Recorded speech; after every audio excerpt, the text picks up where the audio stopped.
DJ Immortal, live in the mix. Alright guys, we are live on the air with none other than Tony A. the Wizard, owner and host of Tony Vision Roadum Radio. How you doing this evening? I'm good, my brother. How you doing, man? I'm you know what? Let me say this. I'm blessed to be alive, bro. You'll never hear me complain. Life is good, brother. You know what? I'm one of those guys. It takes a lot to bring me down. I'm blessed. Same here, man. And it's good to have you back on the show, Tony. I told you this many times. I'm a huge fan of yours, so just the fact that you were willing to be a part of this one-year anniversary broadcast is an absolute honor. Most definitely, man. Like I said, I'm here, bro. I'm here for you, so, ask away and let's get it done. Most definitely. So, I want to make this interview all about Roadum Radio, man. Help tell the listeners what you do. And I have to ask you, from the very beginning, what made you decide to get into interviews? Well, it's funny. You can interrupt me at any time you want because sometimes I tend to ramble on. But let me go ahead and just say this. 5 years ago, Steve Yano passed away. May he rest in peace. This was pretty much my brother, if you will, my father figure, my mentor, my manager, etc. I've been on this man since I've been 11 years old, and I owe a lot to him. Like I said, gave me my first job. I'm 52 now, so it's been over 40 years since I've known this guy. Other than my mother and my father, he's probably one of the closest persons to me. Now, when he passed away, I didn't know how I was going to do it, but I took it upon myself to do a documentary talking about him and the contribution that he did to the West Coast, the contribution that he made to West Coast hip hop. And so I did it. It came out November 4th, if I'm correct, and it's doing very, very well. And I encourage everyone to go see this 3-hour docu-mixery.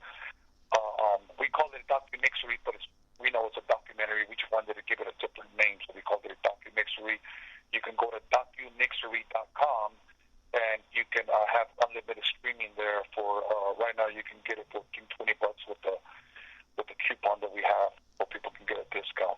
I like to joke around sometimes and say it's a quarantine coupon, people can watch it. But anyways, the reason why, to answer your question about podcasting, doing interviews, I never had any interest in doing any kind of interviews. I didn't. I guess I just kind of wanted to interview people like I did this docu-mixery. So what I wanted to do, I gave my boy John Elkins an idea. I said, let's just start a podcast.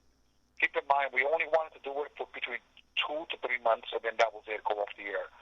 Simply just to promote the documentary. We wanted to do it 1 month before the documentary came out, the month during the documentary was out, and 1 month after.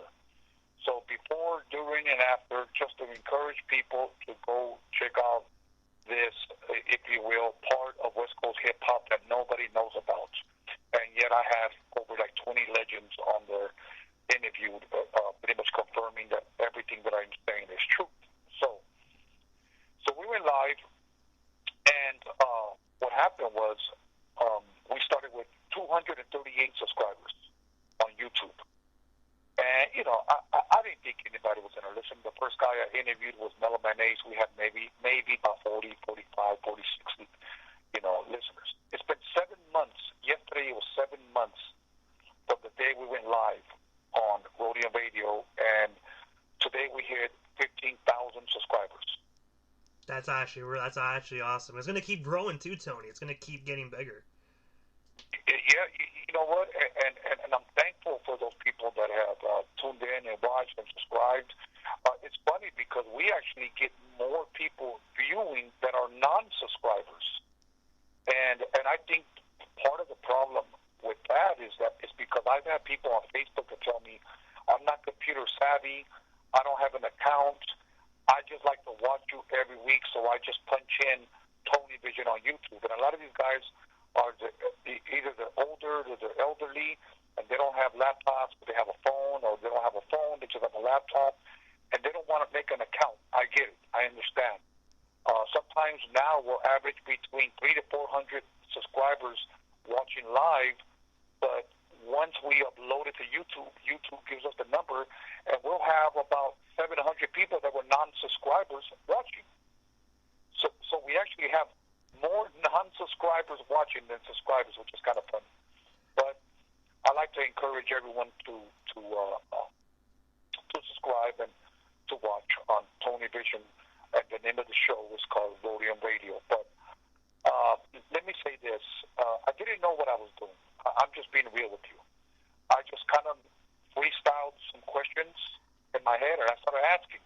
And as I went along, as I started kind of getting better at asking more questions, I received nothing but praise, by the way I interview people from the fans. I'm not a real podcaster. I'm just a guy that turned it on and went live and started asking questions, and that's it. I learned as I went. Now, I had only one guy tell me, you need to change it up. It's always the same questions. Here's how I replied to him.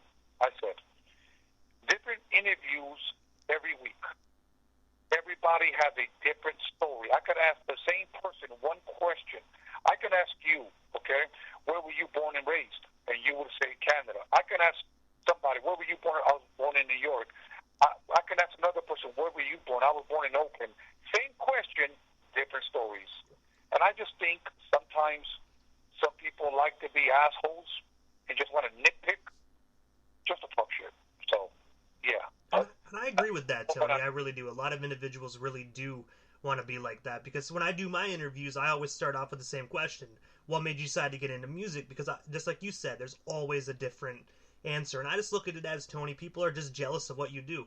Not a lot of people can flick on YouTube, and like you said, you didn't know what you were doing. You just flicked it on, and look at you now. You know what I mean? Like thousands upon thousands of subscribers, viewers, you know what I mean? I think they're just jealous of what you're doing. And I believe that's true because, look, like I said, I'm 52 years old. See, today we say, oh, you're just hating. Back in my day, we just used to say, you're just jealous. And it's true. It's very, very true. I encourage everyone. The technology's here. Go start your own podcast. You have a voice now. Start your own. The problem is that they don't get subscribers. Nobody follows them. So what they do, they hop on over to my page and just to talk shit. But it's all good, though, because they're subscribers. It's true, you know what I mean? And look at it this way, Tony. They jump on your page to talk shit. You're getting paid for that view. So it's like, really, they're talking shit. But at the end of the day, they're paying you pretty much. Yes. Exactly. So I've had people tell me that, I watched your interview, episode 1. By the way, this Wednesday coming up, it'll be episode 50, okay? And people told me, I've seen the way you've grown, you've gotten better, and, and I still tell people, I still want to get better. I don't think I've arrived, but now I really, really like what I do. I don't have anything written. I'll ask a general question. For an example, what kind of music did you listen to, as a kid, as far as what kind of music was played in your home as a kid? And then some people would say, my mom would play the Beatles, and somebody would say, oh, my dad would play, I don't know, he likes Spanish music. Okay, and then I would ask, what intrigued your mother to play the Beatles? Well, my mom was from Europe, and my dad was Mexican. Then that opens it up for me to say, okay, have you ever visited Europe? Europe, or what part of Europe? Oh, Germany. Have you ever visited Germany? And it just goes on and on and on. And I think that's why I like to ask a general question and allow the person that's being interviewed to open up, and then that opens it up for more questions. So I'm starting to find that out. I didn't go to no podcasting school, no speech classes.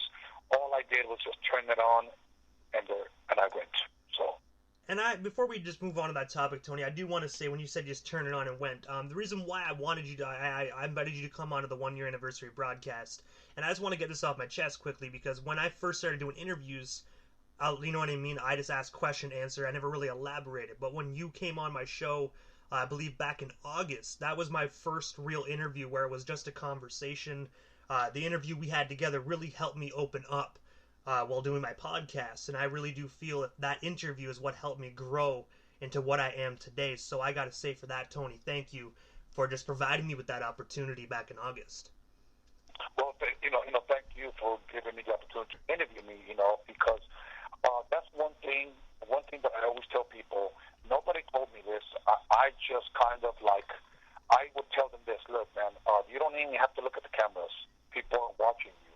I said, why don't we do this? We're just going to have a conversation. That's it. That's it. We're just having a conversation. Don't because it's funny how when we go live, a lot of people start getting nervous. Like the guy that I'm interviewing, he's like, oh, I've done this plenty of times before. As soon as my boy counts up, 2, 3, go. And then I say something like, welcome everybody to Roadum Radio episode 39. And before I introduce my special guest, let me go ahead and give us some special announcements. I'm looking at the guy across from me, and he's already sweating.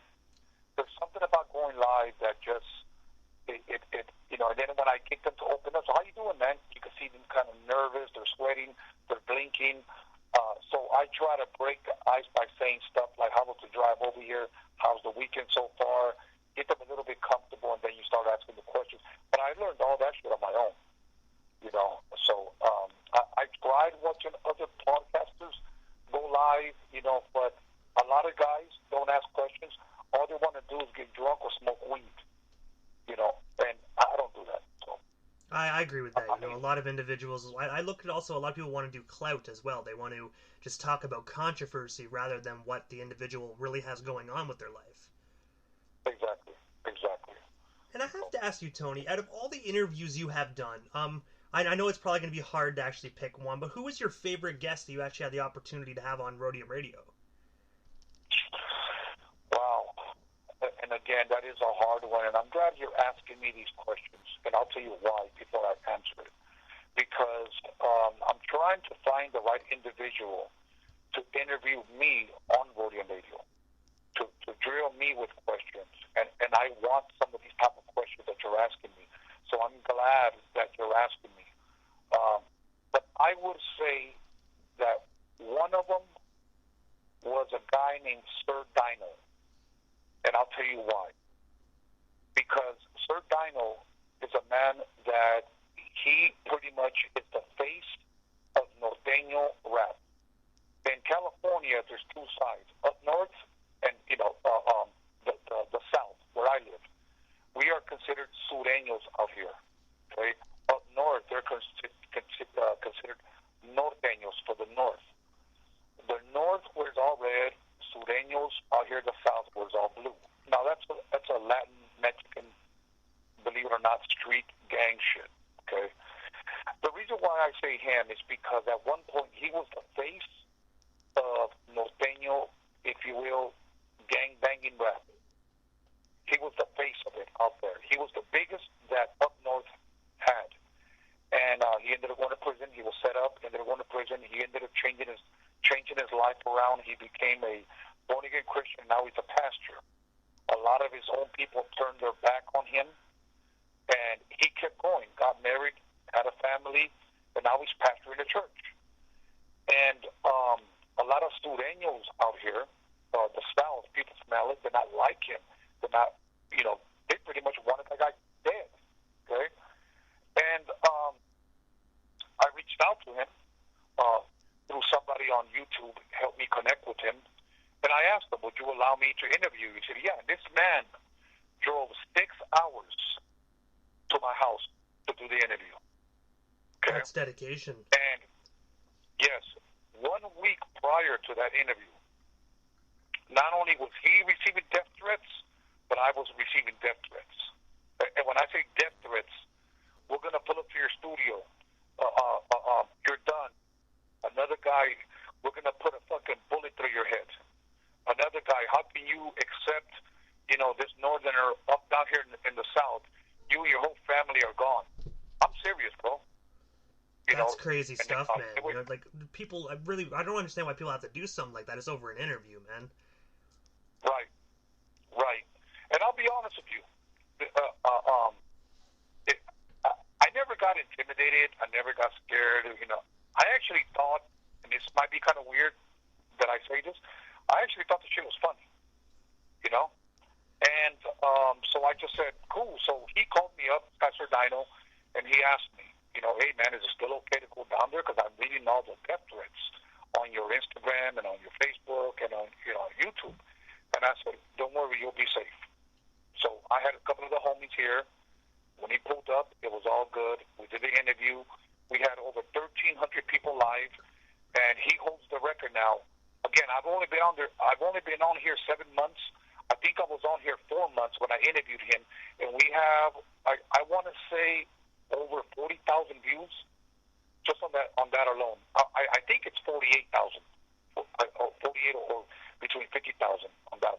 And it's going to keep growing, too. And I do want to say that with those death threats, I look at it as if they were actually going to do it, I don't think they're going to send messages. They would just pull up and do it. Because why would they give you a warning they're going to come? You know what I mean? That's what I look at it as. If they were going to do it, they would have did it. Exactly. So I would say that one was the most anticipated because I even had a lot of my, I won't mention their names, but a lot of my gangbanging homies that pulled up to me and asked, hey, man, are you going to really interview that guy? And I said, yeah. But I had to remind them, my homies, he's not an active gangbanger anymore. He's not. He's not an active, rapper anymore. He's just going to share the story. And they told me, all right, cool, we'll be watching. And I will say this, that after that interview, weeks after, I've had people that have approached me still, even my own homeboys, have told me that that was an amazing interview and that they were glad we did it. Because the guy has genuinely changed his life. And that's a positive message there, So. And I have to ask you, Tony, what are some of your up-and-coming guests that you have coming on the show? I'm sorry, what was that? Oh, sorry, I was going to ask, what are some of your up-and-coming guests that you have on Roadum Radio? I have so many. I try to stay 2 to 2.5 months booked ahead of time. Wow, I have Dub C. I have Dub C coming. Ooh. I have on a different show. I have DJ Aladdin, which was a DJ, his producer. He was the producer for New Jack City, or he did a song like New Jack Hustler for Ice-T for the movie New Jack City. He was also a KD mix master out here. I have Tony G, the producer of Mentirosa and La Raza. The reason why I decided to bring him on, because not only was he a AM radio KD mix master as well back in the 80s, but this man is a Cuban man who is possibly responsible for the beginning or the origins of Chicano rap, because he produced that song La Raza for Kid Frost. And if that's what kicked off the whole Chicano rap sound, then he should be, if you will, crowned the producer of Chicano rap, or should I say the godfather of Chicano rap, because he produced it. And it's a Cuban guy, not even a Mexican guy. Chicano rap is pretty much just Chicanos, Mexican descent, that were raised here in California. But I just have so many. You ever heard of a guy named MC Magic? Yes, I have.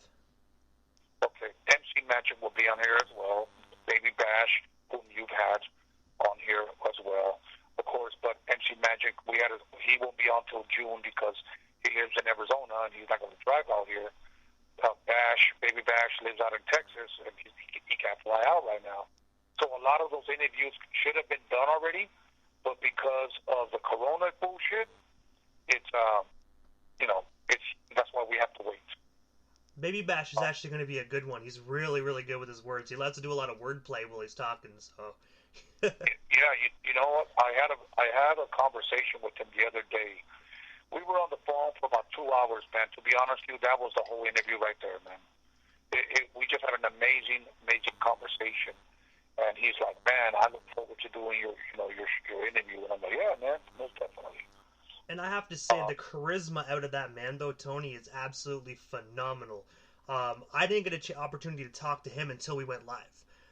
But I grew up listening to Baby Bash, and I was nervous. I was sweating before I went live. And then, but 2 minutes into the interview, I stopped sweating. It was a conversation, because the energy I got from him was just smooth, So I was like, all right, cool. Right. No, I mean, here's the thing. Here's a good question to ask. Okay, because you just brought it up.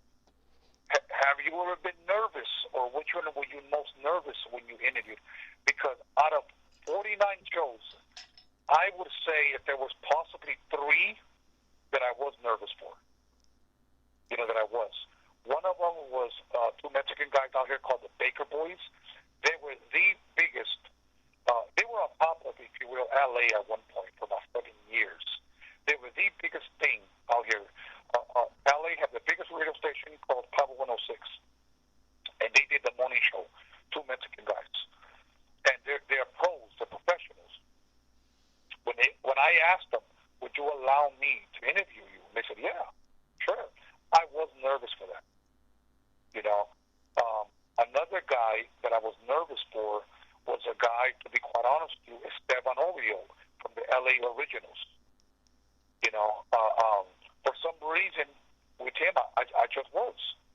You know, for like the first 30 minutes, because our interview was about an hour and a half. Then I would say the other one was Chris the Glove Taylor. You know, because I've been knowing of Chris for years, and I've never had the opportunity to chop it up with him. But I would say those three are the ones that come to mind. The most anticipated for me, again, was Sardino, only because of the hype behind it, you know. But, yeah, you know, I'll tell you what makes it hard for me to interview, and it drains the hell out of me. When you get a person that doesn't talk, and I'll ask them a question. For an example, you being a producer, what type of equipment did you use? You know, what was your first drum machine? What was your first keyboard? Do you mind elaborating on it a little bit? Then they'll say, I had an Insonic and I didn't have no keyboards. I get that a few times as well, and you kind of sit there and you're like, how can I, like, elaborate on that? So you kind of scratch your head, you think of something, and then it's still a one word. I've had interviews like that where it's like a 6 minute long, and I'm kind of like, really? Like, what? What the hell just happened? And you know, I've noticed that the majority of these people that do that, for some reason, are the ones that ask me for an interview. Tone, can I get on? Tone, can I get on? Tone, please, you know, let me get an interview. And I'll say, sure, come on, submit your music, let me check it out. Cool, I could work with this. Before we go live, I always tell them, this, elaborate as much as you can. If you got stories, share them, because ultimately, people want to hear from you, they don't want to hear from me, okay? I have to pick up the slack if you don't talk, you know, and they're like, okay, got it. And those are the same people that hardly ever talk. And it's draining because I'm doing all the talking. And then all week I get slack. Well, you didn't let the dude talk. You did the whole interview. And I really want to say, listen, dumbass, if they would have just talked, I wouldn't have to. And that's true, you know, and they need to realize they're sitting in front of a legend, you know, like you know, you were High C's DJ, you made Roadum mixtapes with Dr. Dre, like, you know, if you want to come, if you gave them the opportunity to be on that platform, they should at least respect that. You know, I would be nervous as hell sitting at your table, but when I get nervous, I talk a lot, so it works out perfectly. Right. Yeah, but you know, I'll tell you, I love what I'm doing now. I truly, truly do. The only thing that I do hate, I don't like to use the word hate much, but is when I get these knuckleheads that would hit me up. For an example, let's just say that this person has 500,000 followers on, you know, Instagram, and out of nowhere he hits me up. Yo, Tony, how can I get on your platform? I want to interview. So here's what I say, because I'm not a texter. I don't like to text too much. I shoot him my number. A week later, hey, I'll give you a call sometime this week. Like, oh, that was a week later, and I'm like, okay, cool. 1 month later, hey, bro, I've been busy, man. I haven't been able to give you a call, but let's link up soon. You know, and I'm thinking, wait a minute, you contacted me. I didn't contact you. You know, and it's almost like they make it seem like they are just too busy. So I told this one guy, you know what, no worries, bro. You don't got to call me no more. And he says, well, I've been busy. I said, nobody's that busy. And we're texting now. And he goes, well, if you knew my schedule, you would understand. And here's what I told him, bro. I said, look, man, if Donald Trump could tweet, you could text. You have a point. You ain't that fucking busy. You know, so, yeah. And I agree with that. I get the same things as well, and I'm not really a texter either. I'm more of a talker on the phone. So, like, I tell people to call me as well, but I notice nowadays individuals do not want to talk on the phone. It's almost like they're scared to call. You know, they always want to text, but I like doing business, like, via phone. You know what I mean? Then you can hear the emotion, hear the energy, you can get things done quicker. Right, exactly. And so, yeah, you know what, I I deal with a lot of that, and I think that's the only headache from this. And hopefully, if Roadum Radio takes off and it does very, very well, I could possibly hire somebody to do all my bookings so that I don't have to put up with this shit. You know, so that's what I would ultimately like to do. Have somebody suggest, Tone, what do you think about this? Cool, get them. All right, cool. Tone, I booked them for this day. Okay, cool, no problem. Because I'm hoping, and all I can do is hope. I'm hoping that I could possibly make a living off of this. You know, you look at guys like Joe Rogan, you look at guys like Adam 22, No Jumper, you look at guys like Vlad. But let's just take those two for an example. Those are probably some of the two biggest hip-hop podcasters around, which is Vlad and Adam 22, No Jumper, okay? Here's what makes me different from those guys. Not better, but different.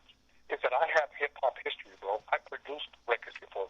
I've DJ'd. I've gone on the road, okay? I've had mixtapes with Eazy-E, Ice Cube, Dr. Dre, you know, the whole NWA posse.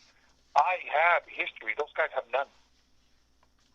And the one thing I do notice as well with your interviews as well, Tony, that sets you apart from everybody else is the fact that you don't talk about controversy, you know? You actually be like, even at the end of the interview, you're like, okay, what new projects do you have out? Anything you want to promote? You give the chance for the individual that comes on your platform just a chance to talk about them. And I think, and that's why you are going to be, one day you're going to be bigger than Vlad because, you know what I mean? A lot of individuals don't even like Vlad because of how he does interviews. They call him more of a cop rather than an interviewer. Absolutely. When I would watch him, my son's the one that put me up on him.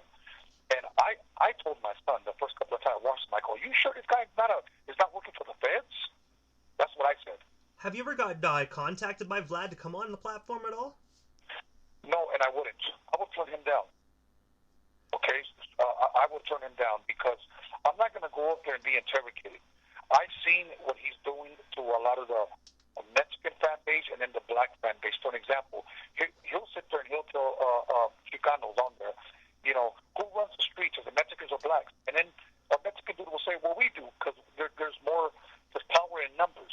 And then blacks will say, nah, man, it's us.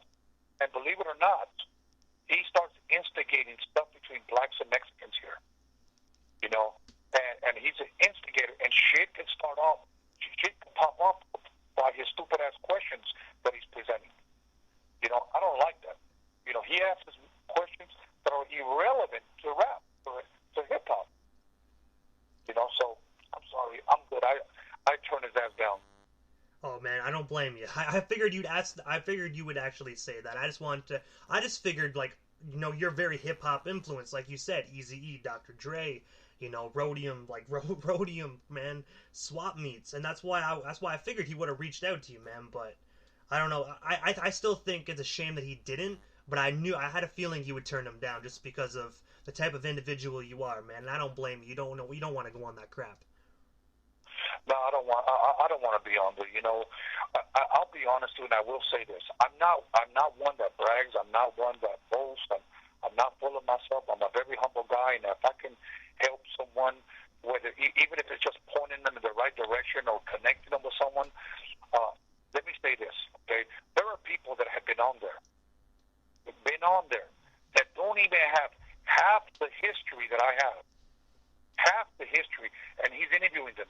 And I almost felt insulted in a sense like, you would interview that idiot who's had one or two records, but me, who's had the only Mexican in the world that has ever done mixtapes, Dr. Dre, Eazy-E, you know, MC Ren, you know, Cube, where they actually came to my house and rapped and said my name. I've directed a documentary now. I worked with Tina Marie, with Cypress Hill. I produced High C's first album, produced half of the second album. I DJ'd for Quig, Second to None, A&G.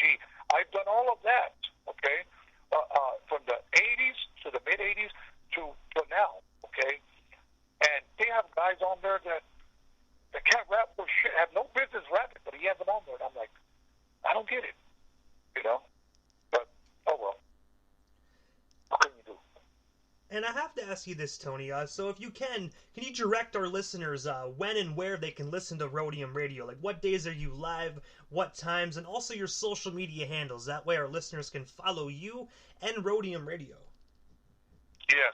First, let me give my Instagram. I have an Instagram and I have a Facebook, but I am more active on my Instagram, which is Tony_A_the,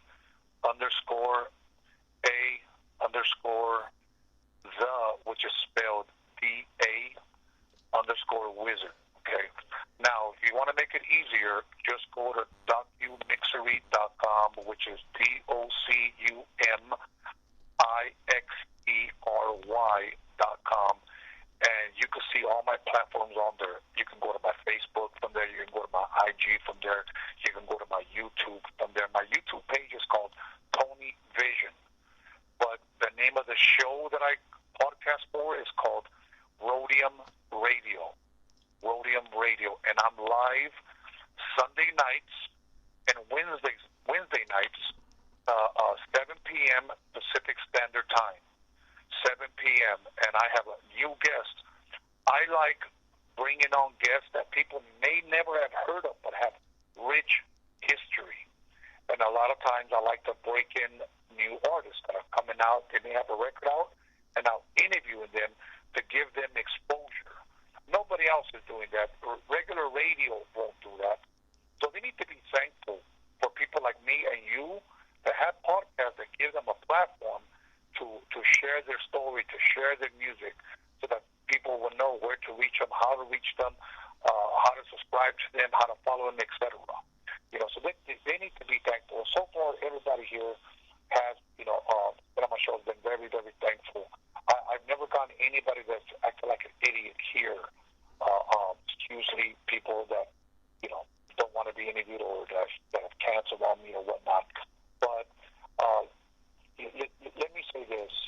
This platform was created after Steve Yano's Roadum Swami record stand. He had a big record stand, and people always ask me, is it only hip-hop?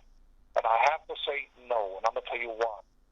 Because when I started this podcast, I said everything that Steve Yano sold at that record stand, if he sold rock, if I can have a rock artist, I'm going to interview him. He had comedy records. I'm going to have comedians here.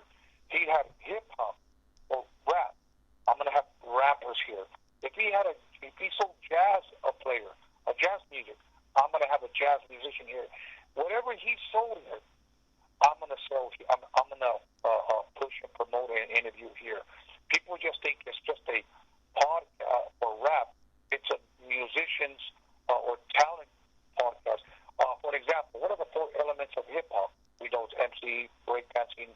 We know it's DJing and rap. I'm going to have some dope artists coming through, because that's one of the elements of hip hop. So it's just much more than just rap. So whatever Steve sold, that's what I'm going to push and promote and interview here on Roadum Radio. And I do want to say quickly, just before I conclude this interview, I really do feel that Steve would be up there watching over you, proud of what you're doing, man. You are keeping his legacy alive, and I think any individual will be proud of what you're doing for the hip-hop culture. Thank you, man. Thank you. I greatly appreciate it, brother. And I do have to say, rest in paradise to Steve Yano, man. He is an absolute legend, and he most definitely put a lot of people on game. Absolutely, absolutely. Much love, much respect to him, and rest in peace. And I just want to thank you once again for reaching out and giving me the opportunity to at least share with you and speak with you about what I'm doing. Hey, man, you are most certainly welcome. I got to thank you, Tony. I've been a fan of you since the High C days, and just to be able to kind of like grow a friendship with you, talk to you not once but twice on my show, it's an absolute honor for me. So, Tony, thank you. Good luck in your broadcast tonight. Once I'm done off the air here, I got to slide up into Tony Vision and check you out. All good, brother. You stay blessed. We'll talk soon. Most definitely. You have yourself a wonderful night, Tony. Thank you so much again.